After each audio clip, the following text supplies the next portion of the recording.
Oh, hello third graders. Welcome to my kitchen. I'm so glad you're here today. I actually was just thinking I really could use some mathematicians to help me out. You see, I've got one really long math problem. You might say, but Miss Nazaripour, that's a functional text. It's a recipe. It is.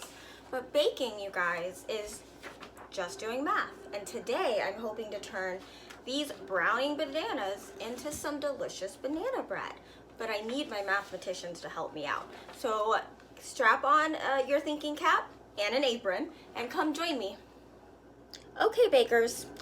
Bakers are actually a special kind of mathematicians, and bakers, just like any other mathematician, uses their own special tools. For this recipe, we will need cups and we will need measuring spoons. Let's take a look how these cups and spoons can help us do math.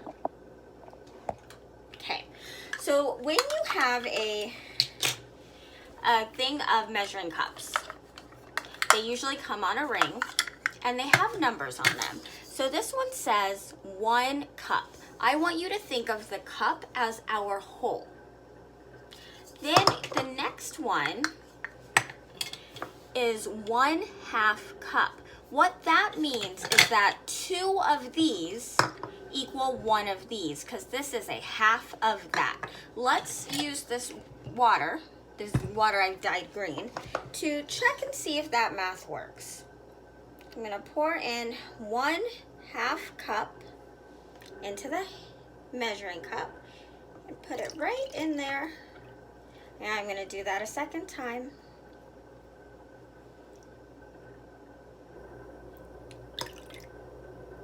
And that makes 2 of these makes 1 whole cup. So a 1/2 cup, 2 1/2 cups equals 1 full cup.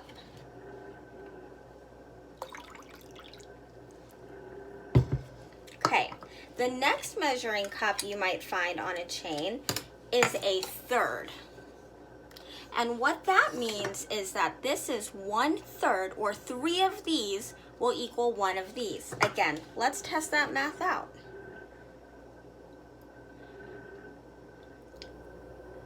One,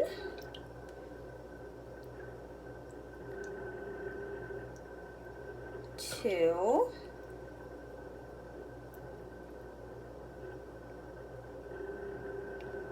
three. Perfect. Now you can see that 3 of these equals 1 cup. The last measuring cup you'll have on your ring usually is a 1/4 cup. That means that 4 of these equal 1 of these. In other words, they have cut this cup up into 4 parts, and 4 of these added together will make 1 cup. Let's check the math. 1, 2, 3, 4. Exactly 1 cup. We'll pour that out so we don't make a mess with it. So, now that you know, these are your measuring cups, or your tools. Remember that this is your whole and this is parts of the whole.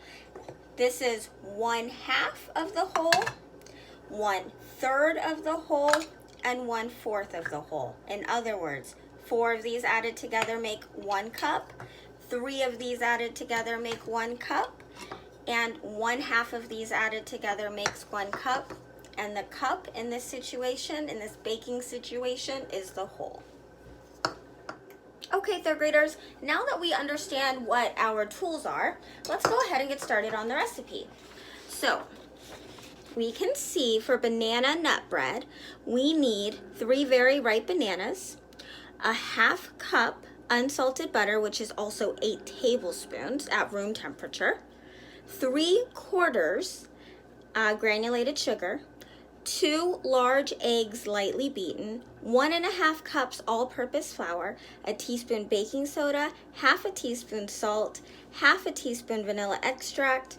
And as far as the walnuts and raisins go, I'm going to leave those out. Okay, third graders, the first direction says to, in a mixing bowl, which I have right here, mix together, cream together, 8 tablespoons of softened butter, which I have right there, nice and soft, and 3/4 cup sugar. Okay, I have my white sugar right here, but this direction, 3/4 cup, I don't have a 3/4 cup. If you remember, I have 1 whole cup, and 1 cup would be too much because I know 4 of these makes 1 of those. So a cup would be more than I need. I have a half. It doesn't ask for a half. I have 1/3.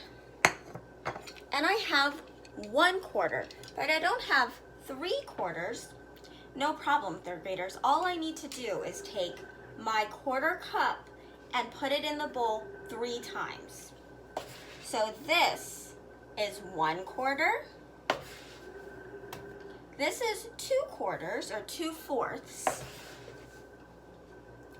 And 3/4. I now have all the sugar I need, 3/4 a cup. If I were to put in 1 more cup, I would have a whole cup, which is too much. It would be too sweet.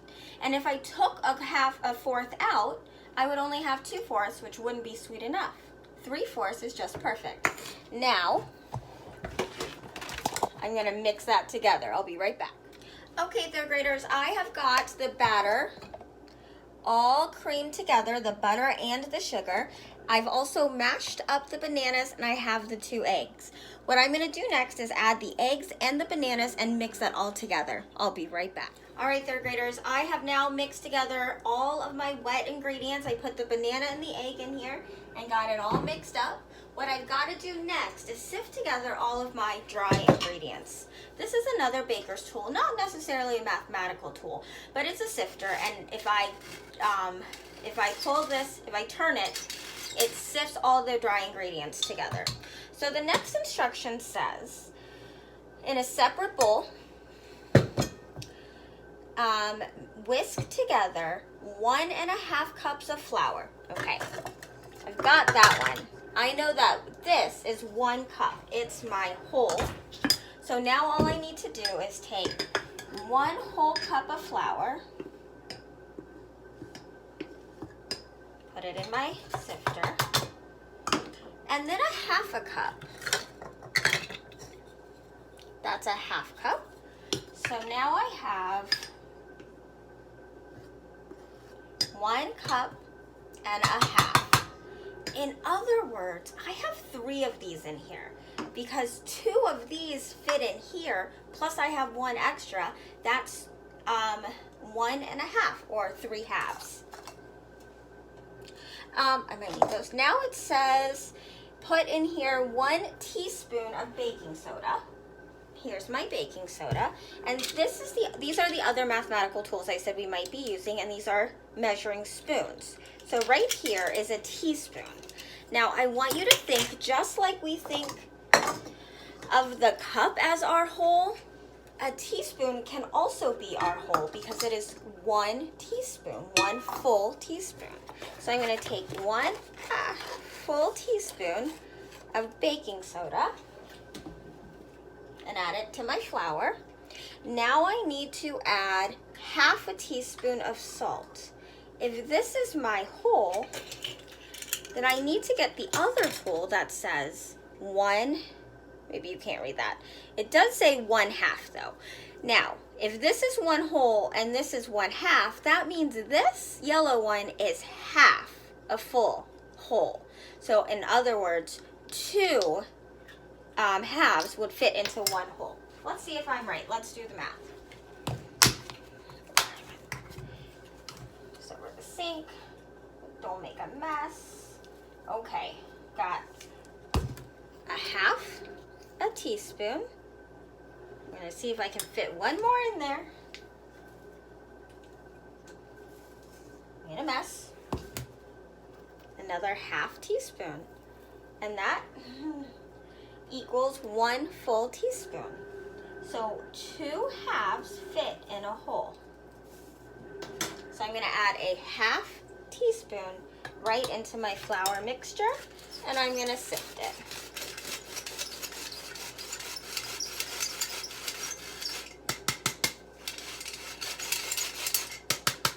Okay, all done with that.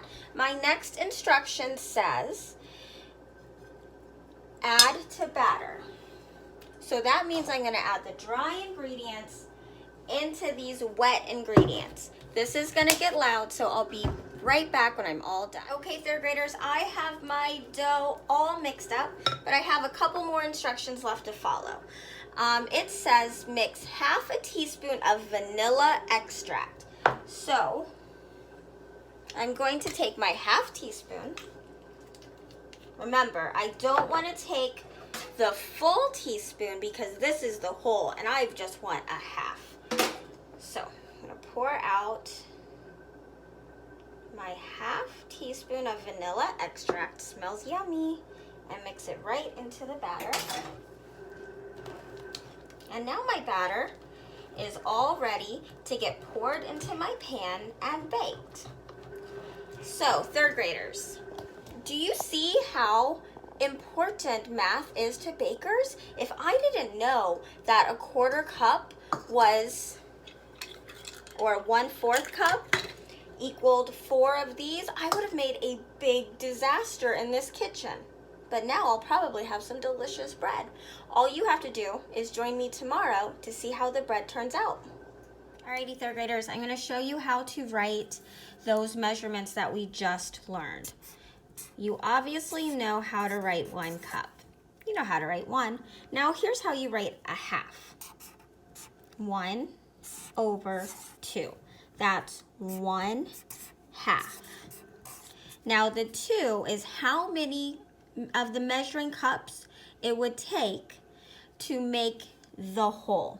1 half. You have 1 of the 2 you would need to make a whole. In order to write a third,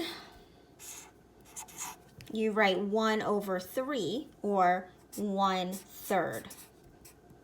Again, in order to make the whole, you need 3 of the measuring cups. So you only have 1 part, so you have 1/3. To write 1/4, you would go like that, 1/4. Now you also heard me in the video refer to 1/4 as 1/4. You can say that too. Remember, there's 4 quarters in a dollar. There's 4 quarters in a cup as well. So 1 half, 1/3, 1/4, otherwise known as 1/4. Now I have a job for you. Here is your independent practice for today. You're going to show me what you learned while baking with me. Number 1, be sure when you write this in your journal to write the date, 4-20. Number 1, how many 1/2s are there in 1 whole? Number 2, if I have 3 1/3 cups, how many whole cups do I have? And number 3 says to break up the cups into their fraction. So down here, these circles represent the cups, and you're going to break up, we call that partition, these cups into their fraction listed below. So I'm going to do the first one for you. For a third, I know I need to, as best I can, make 3 equal parts. It's just kind of like a peace sign. I have 1, 2, 3 parts. Go ahead and then shade in 1/3, because that is what the fraction's asking you to do, to shade 1/3. Now you try it. Can you break this cup into a half and shade in 1/2, and this cup into a 1/4 and shade in 1/4?